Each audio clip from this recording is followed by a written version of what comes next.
नमस्कार, मैं हूं अमरनाथ। आप देख रहे हैं प्रेमा देवी लाइव। दोस्तों, अहमदाबाद में एक बहुत दुखद घटना घटी है। आप सबने वीडियो में शायद देख भी चुके होंगे, लेकिन मैं आपको बताता हूं कि एक्चुअली वो कैसे जो है घटना घट गई, इतनी बड़ी दुर्घटना हुई कैसे। या तो बात बता दूं आपको जो है कि जो एरोप्लेन है वो एरोप्लेन अहमदाबाद सरदार वल्लभ भाई पटेल एयरपोर्ट से उड़ता है, यानी 1:45 पर वहाँ से वो टेक ऑफ करता है। और जैसे ही ज़्यादा यूँ समझ लें कि 1 से 2 मिनट के अंदर वो एयरपोर्ट छोड़ता है, यानी एयरपोर्ट से कम 5 से 6 किलोमीटर ही दूर गया रहता है।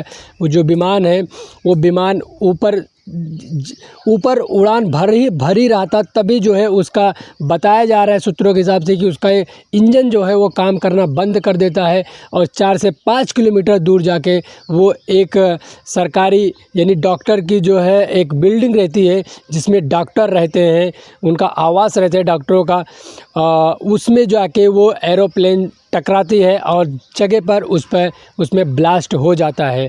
आपको बता दूं कि इस प्लेन में कुल 262 यात्री थे और 262 यात्रियों में से सिर्फ एक यात्री की जान बच पाई है।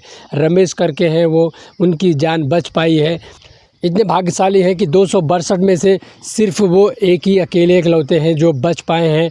और इसमें बड़े लोगों की, मैंने यूँ कह लें कि जो है पूरी फैमिली ही जो है इसमें किसी की इस प्लेन दुर्घटना में उनकी जान चली गई।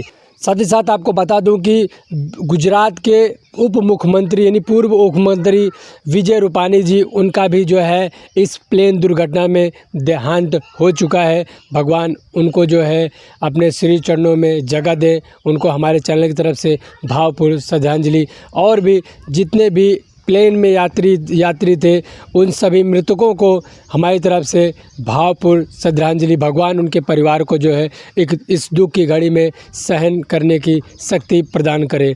दोस्तों, सबसे बड़ा सवाल ये है कि आखिर ये प्लेन क्रैश कैसे हुआ। ये प्लेन कोई भी जब टेक ऑफ करने से पहले जो है इसकी जांच होती है, इसकी पड़ताल होती है और इसको जो है एक लेटर दिया जाता है कि हाँ, आप प्लेन में सारा सिस्टम, सारा चीज़, फ्यूल से लेकर हर चीज़ जो है ओके है, अब आप इसे टेक ऑफ कर सकते हैं। सिग्नल मिलता है ग्रीन, तब जाके वो प्लेन जो है उड़ान भरता है। लेकिन इतनी बड़ी चूक एक्चुअली हुई कहाँ से, ये कैसे हो गई इतनी बड़ी दुर्घटना। इसमें 12 क्रू मेंबर भी थे, यानी यूँ कह लें कि जो इंजीनियर, पायलट, इन सबको पकड़कर 12 इंजीनियर थे। और इसमें कुछ 50 से ज़्यादा ब्रिटिश थे और 7 इसमें पुर्तगालियन थी जो है, और बाकी के 162 या कुछ तो जो है लगभग जो भारतीय थे। इसमें ये सब लोग जो है इस प्लेन में सवार थे। और साथ ही साथ उसमें गुजरात के उप मुख्यमंत्री विजय रूपानी जी भी थे। उनकी बेटी लंदन में पढ़ रही थी, उनकी वाइफ भी लंदन में थी, 6 महीना से वहाँ पे थी। विजय रूपानी जी अपनी पत्नी को लेने के लिए जा रहे थे लंदन, और रास्ते में ही देखिए प्लेन एयरपोर्ट छोड़ा ही था कि जो है जाके सीधा बिल्डिंग से टकराता है और उसमें एक भयानक सा आग का गुबार उड़ता है, उसमें आग लग जाती है और विजय रूपानी जी की उस दुर्घटना में मृत्यु हो जाती है। अब ये दोस्तों, ये घटना कैसे हुई, ये क्या माजरा था एक्चुअली, इसमें किससे चूक हुई है, अब इसे जांच का विषय है और इस पे जांच एजेंसियां जांच कर रही हैं। और जो गृह मंत्री थे अमित शाह जी वहाँ घटनास्थल पर पहुँचे। प्रधानमंत्री नरेंद्र मोदी भी जो है दिल्ली से निकल चुके हैं उस घटना स्थल पर जाने के लिए। बहुत दुखद घटना है ये, अब तक का जो है भारत का सबसे बड़ा प्लेन दुर्घटना है। दोस्तों बता दूं, इससे पहले अमेरिका में प्लेन दुर्घटना हुई थी जिसमें 500 से ज़्यादा लोगों की मृत्यु हुई थी। ऐसे कई सारी दुर्घटनाएं हुई हैं, लेकिन अगर भारत की बात की जाए तो भारत में ये सबसे बड़ा प्लेन दुर्घटना है जिसमें कुल 262 लोग बैठे थे, जिसमें 261 लोगों की जान चली गई। इसमें सिर्फ और सिर्फ एक ही शख्स बच पाया है। दोस्तों, ये जो घटना हुई है इसकी जांच की जा रही है। गृह मंत्री अमित शाह ने ये जांच के आदेश दे दिए हैं। इसमें एएनआई जांच करेगी और भी जितनी जांच एजेंसियां हैं सब मिलकर जो है इसकी जांच करेंगी और इसमें जांच पड़ताल करके देखेंगे कि इसमें क्या, किससे चूक हुई है, कहाँ चूक हुई है। और इसमें अगर कोई दोषी पाया जाता है दोस्तों, इसके ऊपर कार्रवाई भी होगी।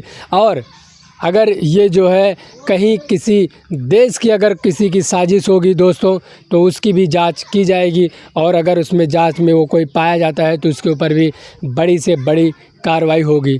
लेकिन सबसे बड़ी बात यह है दोस्तों कि इसमें 262 यात्रियों की जान चली गई। अगर इस तरह से दुर्घटनाएं होती रहेंगी तो दोस्तों किस पर भरोसा करेगा हर कोई इंसान। आए दिन देखने को मिलता है कि ट्रेन में दुर्घटना हो जाती है, ट्रेन पटरी से उतर जा रही है, ट्रेन एक दूसरे से टकरा जा रही है। साथ ही साथ देखने को मिल रहा है बस का एक्सीडेंट हो जा रहा है। अब तो यहाँ तक कि प्लेन भी सुरक्षित नहीं है, प्लेन में भी जो है इस तरह से दुर्घटनाएं हो जा रही है। अब यूँ कह लें कि दोस्तों इंसान की ज़िंदगी का कोई ठिकाना नहीं है। आप घर से निकल तो रहे हैं सीधे अच्छे से, लेकिन कोई भरोसा नहीं है कि आप सही सलामत अपने 2 पैरों पे चल के आएंगे या फिर कफन में लिपट कर आएंगे। दोस्तों ये बहुत दुखद घटना है, और सरकार को इस पे जो है बहुत गहराई से सोचने की ज़रूरत है, और इस पे बहुत अच्छे से इसमें सुधार करने की ज़रूरत है। इस तरह से कोई दुर्घटना दोबारा ना हो, इस पर जो है सरकार गहराई से सोचे, विचार करे, और नई टेक्नोलॉजियों का जो है इसमें प्रयोग करे, ताकि इस तरह से घटनाएं न घटे। तो दोस्तों आखिर में यही कहना चाहूँगा कि जितने भी मृतक हैं उन सबको हमारी तरफ से भावपूर्ण श्रद्धांजलि, और मिलते हैं अगले एक नई वीडियो में। तब तक के लिए नमस्कार, जय हिंद, जय भारत।